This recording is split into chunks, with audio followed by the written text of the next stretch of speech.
need storytelling with data? Can't the facts just speak for themselves? Why can't statistics be strong enough proof to get the point across and persuade people to take action? Why can't the audience see the insights we do? Psychology is the reason. How the brain perceives inputs and processes them affects the conclusion that the brain will draw. Whether or not another person perceives the insight you want them to is dependent upon the story that is told. The student learning outcomes for this module are to describe how an audience instinctively reacts to data and the misconceptions that can accompany it, describe the differences between how we react to facts versus how we react to stories, and to identify how the brain processes information and develops a plausible narrative. So let's take a look. How do people react to data?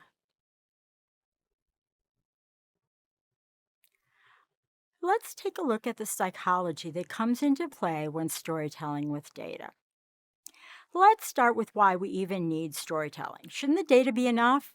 I mean, if we found an insight that could save the company millions of dollars and we show it to the decision makers, why wouldn't they agree and put it into action? Psychology is the reason. A really good historical example of this would involve Dr. Ignaz Semmelweis. In the 1800s, Semmelweis was concerned that the two clinics for training doctors in a large Vienna maternity hospital had vastly different mortality rates. At one, the average rate was 9.9%, and the other was 3.9%. Semmelweis began looking at the differences between the two clinics. One of the clinics was staffed with student doctors, and the other with midwives. The student doctors worked all morning doing autopsies and then went to the clinic to deliver babies in the afternoon, while the midwives stayed at the clinic all day. After being accidentally poked by a student's scalpel during an autopsy, Semmelweis' friend, a doctor at the clinic, died of a disease similar to the one causing the maternal deaths. Semmelweis hypothesized that the autopsy performing doctors must be getting something on their hands during the autopsy that they were transferring to the women giving birth. Remember, this was before anyone knew anything about germs or infections or how those things spread. So Semmelweis found that a chlorinated lime solution got rid of the autopsy fluid smell, so he required its use in mandatory hand washing for doctors. The death rates at the clinic plummeted. Some months there were even 0 deaths. However, he couldn't prove that the germs were causing infections. Germs, in fact, were not discovered until the 1860s. But he had over a year's worth of statistical data showing the results of hand washing on maternal deaths. He thought these facts should speak for themselves. This is the chart of the data he presented. He had 65 years worth of data to compare to the years where he mandated hand washing. The medical community believed that dirty hands may have been one of 30 or more possible causes of the illness. They didn't want to believe that their hands caused the deaths. Semmelweis was ridiculed and lost his position. No one would hire him. He ended up suffering a mental breakdown and dying at the age of 47. His findings alone weren't enough to enact change in the medical community. He may have strengthened his position with storytelling based on the psychology of how people process information. Let's take a look at how people make decisions. It is widely believed that if people are given more information to fully understand a problem, they can make a better decision. This is called the information deficit model. More information, however, does not change people's thinking, as you will see. It's a misconception that more information will help. Think back to Semmelweis. He had 65 years worth of data. What more data could he have given them? Instead, it's more about how people think that matters when they make decisions. People who are very analytical believe that they can remove their emotions from decision making. Your text gives examples of how people are relying on emotions, though, and not analytics. Until the 1960s, it was believed that people would always make rational decisions based on what would generate the greatest benefit. Decision analysis was taught and considered the only way to make decisions. Then, in the 1960s, psychologists Kahneman and Tversky began questioning if people always made rational decisions. Thus, a new branch of economics was born: behavioral economics. Behavioral economics showed how decision making is highly influenced by heuristics and biases and other mental shortcuts. The availability heuristic occurs when we judge the likelihood of an event based on how easily we can recall similar events. If we can vividly remember instances of that event, we deem it to be more common than it actually is. The representative heuristic occurs when we make probability judgments about the likelihood that an object or event arises from some category based on the extent to which the object or event in question is similar to a prototypical example of that category. So these heuristics influence how people really make decisions about data. Daniel Kahneman won the Nobel Prize for his book Thinking Fast and Slow, which explains how the brain processes information. This model from the text is helpful. He shows that in the brain there are two systems that work together. System 1 is on autopilot, and it's fast, based on intuition, the subconscious, and emotions. System 2 then is the pilot that evaluates the quality of information coming from System 1 and decides if it needs to be evaluated more thoroughly. Although you would think that the pilot would be in charge here, System 2 is actually very lazy and doesn't want to expend the effort to thoroughly analyze and evaluate. So it depends on System 1's decisions, which were made, remember, entirely based on emotion and intuition. System 1 also inserts pieces of information into stories to give them meaning. Our brains automatically fill in missing pieces without any conscious effort on our part. System 1 searches for causality to explain what's happening. System 1 tries to assemble the pieces of data it has into a coherent story. If there isn't enough information, System 1 makes it up, and then you have jumping to conclusions. Additionally, if System 1 is given wrong information, it will continue to use it even if it has been disproven as wrong until new information replaces it. Your book tells about a study where participants were told about a warehouse fire. They were told a short circuit appeared near a closet that had paint cans in it. Later, the participants were told that that was a mistake. There was nothing in the closet. But when asked about the fire later, the participants still blamed the owners for being negligent with the paint cans. They were told that that was false, but they didn't have any information to replace it, so that information stayed. They had no other place on which to put the blame for the fire. Then, after telling the participants about the mistake and the closet being empty, the participants were told that gas-soaked rags were found in a suspicious location.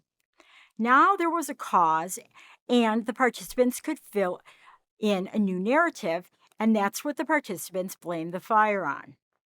What does this tell us?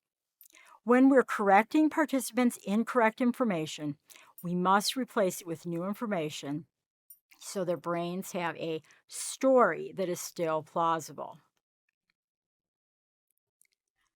Now let's take a look at how we react to facts. It really depends. We are less skeptical when the information supports a preferable conclusion. When the facts are inconsistent with what we want, an undesirable conclusion, then we question the accuracy or demand more data. If the facts are consistent with what we want, a desirable conclusion, we don't question the accuracy or demand more data. However, not all of our beliefs are equally important to us. For example, we may react more strongly if the belief is about something that really matters.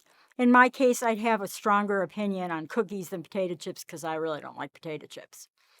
But seriously, I'd have a stronger opinion on parenting a child with autism, because my daughter has autism, than if the topic was youth participation in sports, because she didn't play sports. So you need to think about what you're presenting to an audience. Is what you're going to say going to upset them? Is it going to upset what they believe? Will it be something they will react strongly to? Remember, System 1 alerts us to potential danger, and our mind is ready to defend. A researcher, Weston, studied two groups of people, very strong Republicans and very strong Democrats. They had MRIs to measure brain activity. The participants were given contradictory statements for each candidate. The participants easily spotted the contradictions by the opposing party's candidate, but couldn't see the contradictions in their own party's candidate. As the participants were trying to deal with this data, the MRI showed that their conscious reasoning System 2 was not activated at all. Only their System 1 unconscious emotional centers were being used. Their brains suppressed the flow of negative emotions and triggered the reward circuits to positively reinforce their false biased conclusions. This is called motivated reasoning. This is why people will not accept facts that don't align with what they already believe. It leads to alternative facts and conspiracy theories and the rise in fake news when the real facts aren't accepted.